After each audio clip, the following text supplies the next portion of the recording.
एक भक्त गया भगवान संत के पास में, और संत के पास जाकर बोला, हमें कोई ऐसा देवता बताओ जो जल्दी प्रसन्न हो जाए और हमें वरदान दे। महात्मा बोले, सत्यनारायण की सेवा करो। सत्यनारायण स्वामी जनपातक हरणा, उनकी सेवा करो। बोले महाराज प्रसन्न हो जाएंगे? बोले अवश्य। बोले ठीक है। वो सत्यनारायण की इतनी सी छवि ले आए, और वो छवि लाकर, वो पहले कच्चे मकान होते थे, आप लोगों ने देखे हो तो, कच्चे मकान होते थे, मिट्टी के घर देखे तो होंगे, देखे? तो मिट्टी के घरों में कोई इतनी बड़ी व्यवस्था तो होती नहीं, उसमें तो दिया रखने के लिए और ठाकुर जी रखने के लिए इतने इतने से तिखाल होते थे ऐसे, उसी में ठाकुर जी रख दो या किसी एक में दीपक रख दो, ऐसे ही इसी के लिए रखते थे। ठाकुर जी धर दिए वो तिखाल में, लाए के भगत जी ने, और 2 चिनौरी और अगरबत्ती आरती करे। वैसे अगरबत्ती कभी जलानी नहीं चाहिए, हमने कई बार कथा में बोला है, आप लोगों ने अगर सुना हो तो, अगरबत्ती में बांस होता है, और जिस बांस को आप, वो वंश की वृद्धि का प्रतीक होता है, और एक ही बार जलता है बांस तो बस। लेकिन ये मनी माइंडेड लोग हैं, ये हर जगह से पैसा बनाना चाहते हैं, तो उन्होंने अगरबत्ती में ही बांस डाल दिया। तो अगरबत्ती जो बांस वाली हो वो नहीं जलानी चाहिए। हमारे यहाँ अगरबत्ती का कहीं नाम ही नहीं, हमारे यहाँ धूप बत्ती, धूप का नाम है, दीपक का नाम है, अगरबत्ती नहीं होती। तो अगरबत्ती उसने जलाई, 2 यूं लगाए, आरती करे और वहीं रख दे, और क्या मांगे? बतासे रख दे, प्रसन्न हो जाओ वरदान दो, प्रसन्न हो जाओ वरदान दो। 1 हफ्ता निकल गया, उसका मूड खराब, एक अगरबत्ती का पुड़ा खत्म हो गया, पर ये प्रसन्न नहीं हो रहा है। बाबा बड़ा दुखी हुआ, और तुरंत बाबा जी के पास में गए, बोले सुनो महाराज, ये देवता सही नहीं है, देवता चेंज करो।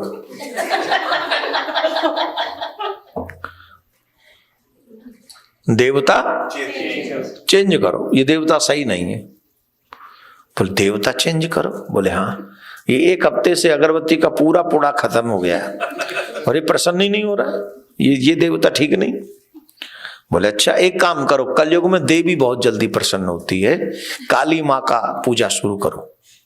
बोले ये बात ठीक है। तो काली माँ का चित्र ले आया। अब जगह तो वही है, जगह तो नहीं है भगवान की, अब वो क्या करे? अब काली आ गई, सत्यनारायण ऑलरेडी बैठे, तो एक चोबा लिया, चोबा समझ गए? कील, छोटी कील, वो दीवार मिट्टी की थी, वो ऊपर गाड़ दी, वो तुम यहां रहो। सत्यनारायण निकल गए वहां से, सत्यनारायण दीवार पे लटका दिए, बोले आप यहां रहो, ठीक, क्योंकि तुमने हमें वरदान नहीं दिया। और काली मैया वहां जाके प्रमुख जगह पे विराजमान हो गए, और जय अम्बे गौरी मैया, जय अम्बे गौरी, शुरू हो गई पूजा। और सत्यनारायण भगवान सोचे अब तो ये आरती भी नहीं कर रहा हमारी, पर ठीक है, जैसे भक्त की राजी, हम क्या करें, बैठे रहे भगवान। एक दिन क्या किया उसने, अगरबत्ती से आरती करी, और दीवाल में वो नीचे लगाता था, जिससे ऊपर उसका धुआं देवता को लगे, मतलब देवी को लगे। अब भगवान की लीला जन क्या हुआ कि वो उसने अगरबत्ती लगाई, अब वो काली माँ की तरफ जाने की बजाय सत्यनारायण की तरफ जाए। उसको हो गई टेंशन, बोले एक तो 1 हफ्ता में पूरा पूरा खर्च करवा दिया, मुझे वरदान दिया नहीं, प्रसन्न हुए नहीं, प्रसन्न तो हुए नहीं। अब हम देवी को बनाने में लगे हैं, काली देवी मान जाए ऐसा प्रयास कर रहे हैं, तो देखो ये देवी के धुएं को भी खींच रहे हैं, और जब भाई देवी के धुआं जी ले जाएंगे तो फिर जी प्रसन्न कहां पे होगी देवी? ये तो साजिश कर रहे हैं सत्यनारायण। तो अभी देखता हूं ला। कलयुग का भक्त था ना, कुछ भी कर सकता था। अब भगवान सोचे पता नहीं क्या करेगा, तो वो बाहर भीतर गया, भीतर से कॉटन लाया, कॉटन रुई, और वो ठाकुर जी की नाक में लगा दिया। अब देखता हूं तुम कैसे काली मां के धुआं को ले जाओगे। और इसने वो कॉटन लगाई, इतने में ही ठाकुर जी प्रकट हो गए, सत्यनारायण भगवान। वरदान मांगो, वरदान मांगो, वरदान मांगो। तो आश्चर्य में पड़ गया, ये क्या मतलब है, वरदान मांगो? जब तक आरती कर रहा था तो कुछ नहीं था, और जब नाक में रुई लगा दी तो वरदान मांगो। बोले प्रभु, बोले हम तुम्हारे भाव से बड़े प्रसन्न हैं, वरदान मांगो। अब वो कंफ्यूज हो गया कि कौन सा भाव। जब भाव से पूजा कर रहा था तब तो कुछ कहा ही नहीं। उन्होंने पूछ ही लिया, उसने बोले हमको एक बात बताओ प्रभु। बोले क्या? एक हफ्ते से लगातार चिनौरी का भोग, बतासे का भोग, अगरबत्ती की आरती सब चल रही थी, तब तो आप प्रसन्न हुए नहीं। अब कैसे प्रसन्न हो गए? अब क्या हो गया? अब तो मैंने आपकी नासिका में रुई लगा दी, तो अब क्यों प्रसन्न हुए?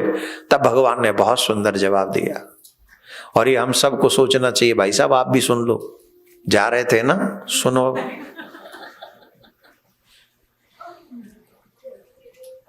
बड़े मन से सुनना इस बात को। भगवान का आंसर, बोले जब तक तू मेरी पूजा कर रहा था तब तक तूने मुझे भगवान माना ही क्यों? तब तक तो तू मूर्ति मानता रहा मुझे, तब तक तो तू मुझे मूर्ति मानता रहा, और जब तक तू मुझे मूर्ति मानता रहा तब तक मैं मूर्ति बना रहा।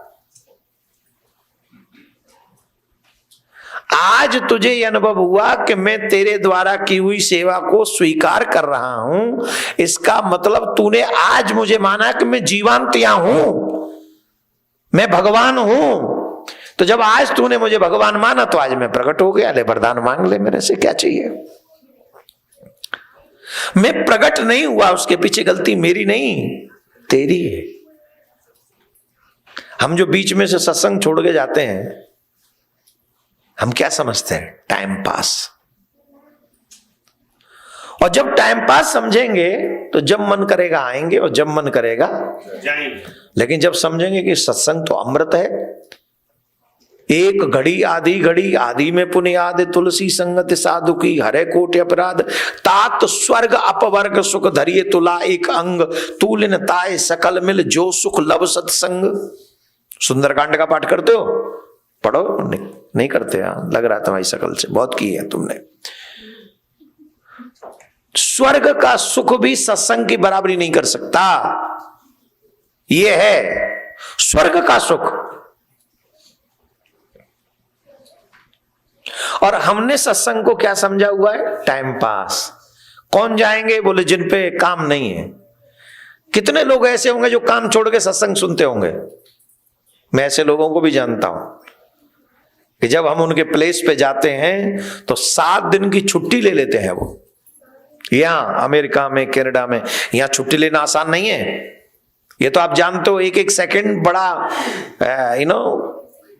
कितनी छुट्टी टोटल है, कब कब कौन सी छुट्टी कैसे लेनी है, आप पूरी साल का फिक्स कर लेते हो प्रोग्राम। एम आई राइट या रॉन्ग? अब सोचो उसकी भावना कितनी श्रेष्ठ रही होंगी जो कथा के लिए छुट्टी ले लेता है। 7 छुट्टी बोले कथा के लिए। वो जानता है सत्संग का महत्व क्या है। और जो फ्री में घर में टीवी पे पड़े रहते, मोबाइल चलाते रहते हैं और फालतू घर में पड़े हुए हैं, यहां मुझे बताया गया यहां ज्यादा संत महात्मा आते भी नहीं है। और कैसे आएंगे? बहुत, यहाँ की तो फ्लाइट भी ऐसी है ही। हाँ, वो फ्लाइट ही आने नहीं देती है, फ्लाइट वाले धमकाते हैं, तो फ्लाइट भी ऐसी है। एक तो यहाँ लोग आते नहीं संत महात्मा, और कोई आ जाए तो उसके लिए हम पे समय नहीं। ये क्यों? क्योंकि सत्संग का महत्व हमें पता नहीं। सत्संग हमें क्या दे सकता है हम कल्पना नहीं कर सकते। स्वर्ग कुछ नहीं उसके आगे। अगर सत्संग की एक बात आपके जीवन में बैठ गई तो वो उद्धार का कारण बनेगी। आपका बेड़ा पार करने के लिए वो एक बात पर्याप्त है। हर घर में गूंजे सनातन की आवाज। वीडियो को लाइक करें, शेयर करें और चैनल को सब्सक्राइब करना ना भूलें।